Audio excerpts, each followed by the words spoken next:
여러분 안녕하세요. 말씀 묵상입니다. 우리는 찰스 스펄전 목사님의 설교를 통해서 마태복음을 묵상하고 있습니다. 오늘부터는 새로운 본문으로 들어가는데요.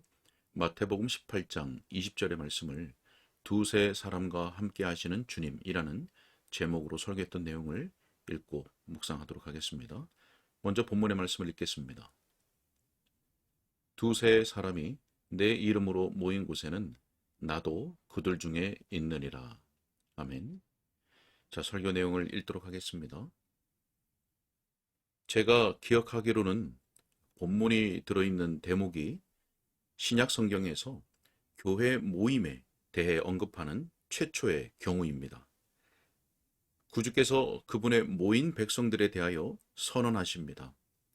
진실로 너희에게 이르노니 무엇이든지 너희가 땅에서 매면 하늘에서도 매일 것이요 무엇이든지 땅에서 풀면 하늘에서도 풀리리라. 마태복음 18장 18절의 말씀입니다. 몇 사람의 신자들이 주 예수님의 이름으로 세상에서 부르심을 받아 여기 모여 지상에서 주님의 지배 일들을 살핍니다. 그런데 한 형제가 다른 형제에게 범죄하였다고 합시다. 피해자가 가해자를 개인적으로 찾아가서는 개인적인 권면을 통해서 범죄한 그 형제가 참회하도록 하려고 애를 썼습니다. 그러나 실패했습니다. 그때 교회의 두세 형제와 더불어 다시 그를 찾아갔습니다. 간 사람들이 그 범죄자에게 바른 일을 행하도록 함께 탄원하였습니다. 그러나 그 범죄자가 고집을 부립니다. 두세 증인 앞에서 자기의 허물을 인정하지 않고 친절한 간청에도 설득당하기를 거절합니다. 이제 그 두세 사람이 그 문제를 교회 앞에 말하는 일만 남았습니다. 교회가 몹시 마음 아파합니다. 교회가 그 사건을 참고 듣습니다. 그리고 기도로 하나님께 아뢰입니다. 하나님께서 인도해 주시기를 바라나 끝내 그 일에 아무 진전이 없음을 발견합니다. 그 범죄자가 교회의 다른 사람들과 같은 마음을 갖지 않고 마치 자기 속에 하나님의 생명이 없는 것처럼 행동합니다. 그때 교회는 그 지체를 제거합니다. 그리스도의 원칙에 따라 그런 일이 진행됩니다. 바르고 정당하게 사랑하는 마음을 가지고 기도하면서 그 일을 진행합니다. 그런데 여기 아래서 소수의 사람들이 행한 그 일이 하늘의 법정에서 기록됩니다. 땅에서 매면 하늘에서도 매입니다. 그들이 땅에서 다시 풀면 하늘에서도 풀립니다. 그 맨 것을 그들이 풀 수 있을 때 그것은 행복한 특권입니다. 회개의 모습을 보이고 배교자가 다시 회복되고 교회가 성령님의 역사로 말미암아 범죄자의 마음이 움직였다고 믿을 이유를 가지게 되었다 합시다. 그때 그 맨 것이 땅에서 풀립니다. 그러면 그것이 또한 하늘에서도 풀립니다. 하나님의 종들이 교회에 필요한 권증을 위해서 모이는 일은 사소한 모임이 아닙니다. 그러나 거기에는 신적인 권세가 있습니다.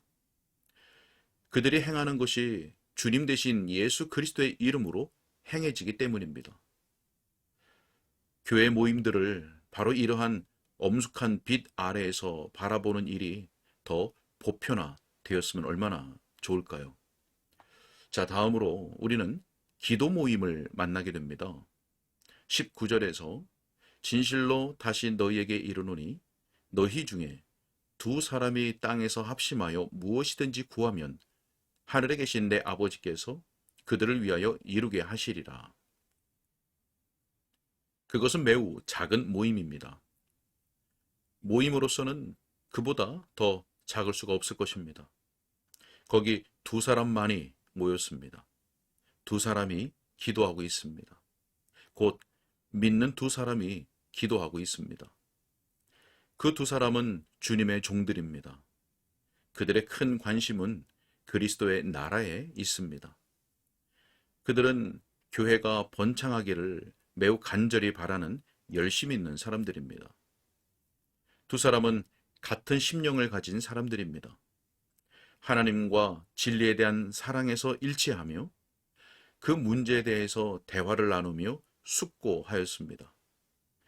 그들은 하나님의 성령에 의해서 감동받은 느낌을 가지고 중요한 한 가지 문제에 관하여 합심하여 간구합니다. 그들이 함께 모여 기도하는 것이 헛된 일일까요? 그들이 두 사람뿐이니 하나님과 셈하는 일에 그 모임이 실패로 돌아갈까요? 확실히 아닙니다. 주 예수 그리스도께서 앞서 이 영광스러운 약속을 하셨습니다. 땅에서 어떤 일에 관하여 함께 간구하기로 동의하였다면 하늘에 계신 아버지께서 그들을 위하여 이루게 하실 것이라고 말입니다. 그들은 두 사람입니다. 그러나 약속된 들으심을 확보하는 데에는 그것으로 충분합니다. 물론 그들이 드린 간구대로 정확하게 응답이 되지 않을 수도 있습니다. 하나님께서는 우리 기도를 들으시되 우리의 기도들보다도 그 이상의 것에 응답하시는 경우가 많음을 기억하십시오. 제가 뜻하는 바를 말씀드리죠. 참된 기도에는 간구에 생명을 불어넣는 내밀한 영이 있습니다. 기도의 몸체는 죽을 수 있습니다. 그러나 기도의 영은 살아서 영원하도록 존재합니다. 어떤 이가 저더러 목사님의 내면의 마음이 무엇을 위해 기도하나요? 라고 묻는다면 제 기도의 핵심은 주의 뜻이 이루어지이다 라고 대답하겠습니다. 우리 구주께서 기도하는 법을 가르쳐 주실 때 그것이 바로 기도의 진수와 정수와 진액이라고 하시지 않았습니까? 주님께서 우리더러 아버지의 뜻이 하늘에서 이루어진 것처럼 땅에서도 이루어지이다 라고 기도하라고 명하셨습니다. 아버지의 뜻이 이루어지는 것이 우리 주님께서 드린 마지막 기도요. 주님께서 순환 받으시면서 드린 간절한 탄원이요. 가장 깊고 가장 높은 간청입니다. 마태복음 26장 39절에 그러나 나의 원대로 마시옵고 아버지의 원대로 하옵소서. 우리는 주님의 뜻이 이루어지기를 간절히 소원하고 있습니다. 우리는 주님의 뜻이 비밀스러운 경륜 자체로 그냥 머물러 있지 않고 실제로 이루어지기를 원합니다. 아버지의 뜻이 우리의 뜻입니다. 말하자면 기도의 손가락으로 말린 이파리들을 하나하나 펴서 사실의 빛에 비추어 드러나 보이게 하여 하나님의 목적이 그분의 백성의 기도의 응답 속에서 성취되기를 바라는 것입니다. 우리는 기도를 통해서 그보다 더한 어떤 것을 원합니까?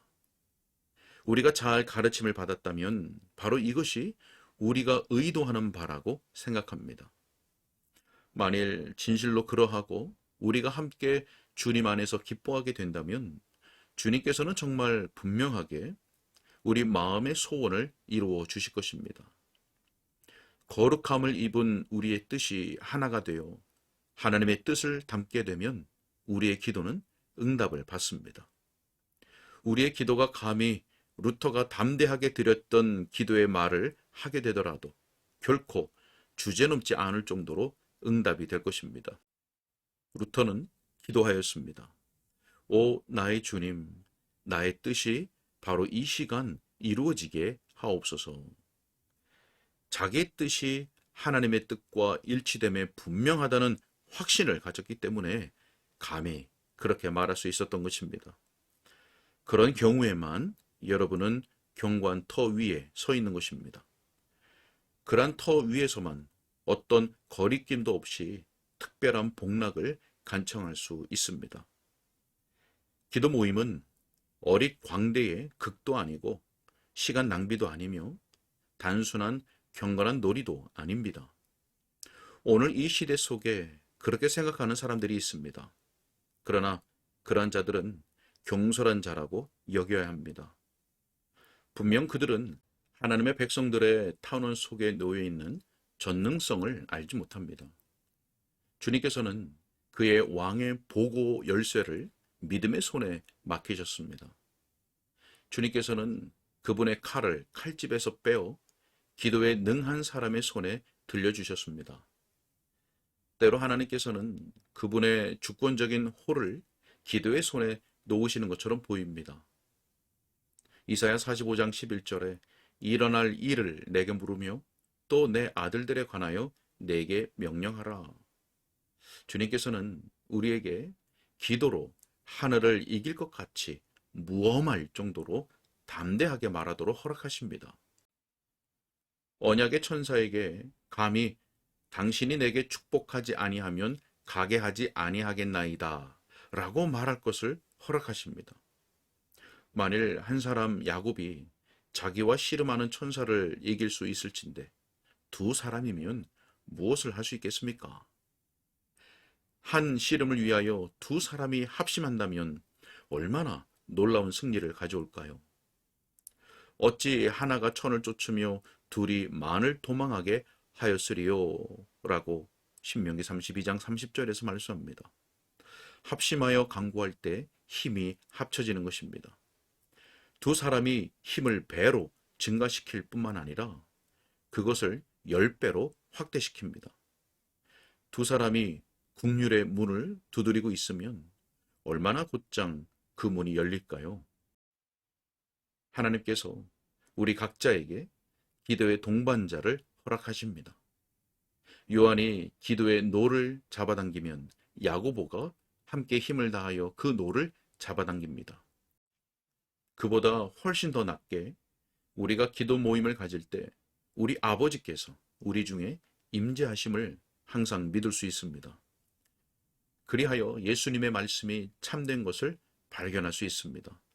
두 사람이 땅에서 합심하여 무엇이든지 구하면 하늘에 계신 내 아버지께서 그들을 위하여 이루게 하시리라. 자, 이제 세 번째로 그리스도의 영광을 위한 어떤 종류의 모임이든지 다 해당되는 약속을 살펴보십시다. 경건이나 예배의 목적을 위해서 성도가 거룩한 모임을 갖는 동안에, 다시 말하면 기도나 찬양이나 가장 합당한 어떤 목적을 지닌 모임이든지 간에 그 모임들을 위한 약속이 여기 있습니다. 두세 사람이 내 이름으로 모인 곳에는 나도 그들 중에 있느니라.